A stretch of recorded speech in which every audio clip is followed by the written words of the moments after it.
ఇప్పుడు నవనిర్మాణ సంకల్ప సభ మీరు పెట్టేది ఏందండి? ఆ! అది ఈ 2 నవ జూన్. న నవ నవో నవ నవో విధంగా, నవో విధంగా నూతనోత్తేజంతో తెలంగాణను తీర్చిదిద్దుతామనేటువంటి వ్యక్తులు హ్మ్. తెలంగాణ పోరాటాల్లో ఎందుకు లేకపోతిరి? తెలంగాణ ఏర్పడుతుందంటే 13, 11 రోజులు బువ్వ తినకుండా ఉపవాసం ఉన్న అంత బాధ అనిపించింది నాకు తెలంగాణ ఏర్పడ్డప్పుడు.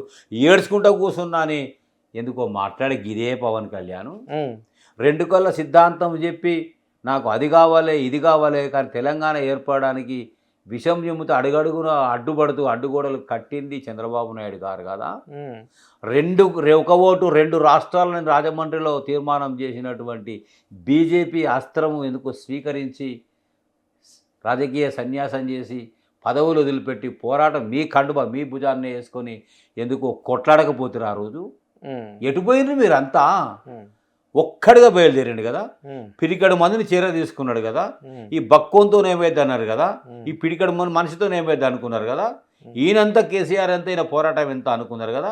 అణిచేద్దామని అందరూ కలిసి కుట్రలు చేసిండ్రు కదా! హ్మ్. అహింసా మార్గాన్ని ఎన్నుకున్నాడు. హ్మ్. అందరిని కూడా కట్టుకున్నాడు.